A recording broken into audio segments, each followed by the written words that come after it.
Today we are here with a special edition of Box's News.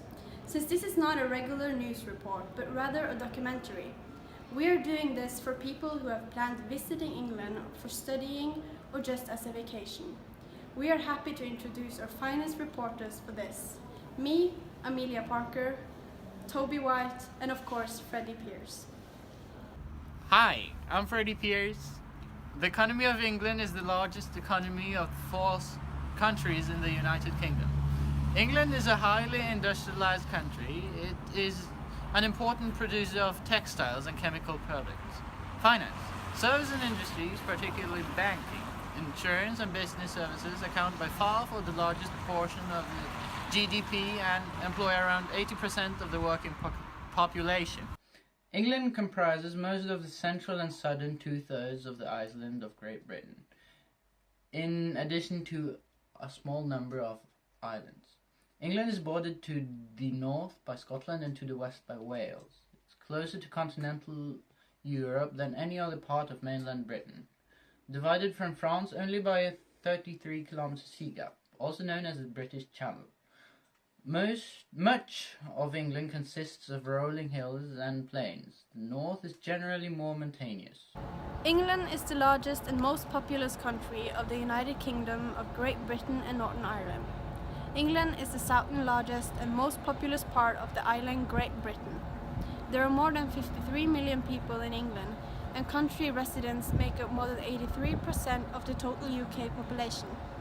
People come from all around the world and speak many different languages, so there is no specific ethnicity connected to the UK. Tourism is accounted for 8.6% of the total GDP in 2009. It employs over 2 million people, around 4% of the working population. The largest centre of tourism is London, which attracts millions of international tourists every year. In 1603, the kingdoms of England, Scotland and Ireland were united in a personal union. In the mid-17th century, all three kingdoms were involved in a series of connected wars, which led to the temporary overthrow of the monarchy. Agriculture is intensive, highly mechanized and efficient by European standards, producing about 60% of all food needs with only 2% of the labor force. It contributes to around 2% of the national GDP. Thank you, Freddie. Toby White here. 21st century Britain has had a very diverse population. The UK has always welcomed immigrants, and in the past 50 years, numbers have dramatically increased. Initially from former British Empire countries and more recently from EU partners. Britain has also welcomed many refugees. Manufacturing continues to decline in importance. In the 1960s and 1970s, manufacturing was a significant part of England's economic output. However, a lot of the heavy manufacturing industry was government-run and have failed to respond to the world markets. In June 2010, manufacturing in the United Kingdom accounted for 8.2% of the workforce and 12% of the country's national output. The biggest changes have been in cities, where shops and restaurants sell foods from many different cultures. Pupils in some London schools have more than 50 different home languages. Smaller towns and villages may retain a more traditional British culture. It is illegal to discriminate against people in the UK because of their gender, race, sexuality, or disability. The UK is a very tolerable society, and most people live happily side by side. Travel is also an essential part of the British lifestyle, which brings us to our next topic, tourist attractions. We'll be breaking down the three most popular places to visit. The third most popular place to visit in England is of course the Windsor Castle. Located about an hour west of London, Windsor Castle is often called the largest and oldest inhabited castle in the world. It is one of the official residences of Queen Elizabeth II. The exact name of Queen Elizabeth is Elizabeth Alexandra Mary. She is now 90 years old. She was born 21st April 1926 in London. She has been the reigning Queen of Great Britain, Canada, Australia and New Zealand since 1952.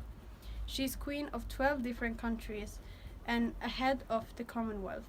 Talking about attractions, her castle is definitely worth a visit while you are in Britain. The second most favorite place for tourists to go while visiting would be Big Ben.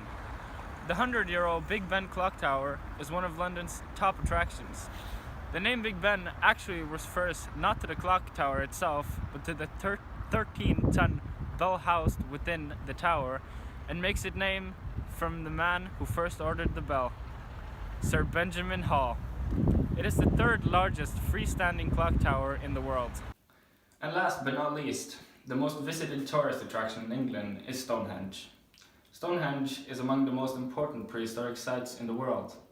It was produced by a culture that left no written records, so many aspects of Stonehenge remain subject to debate.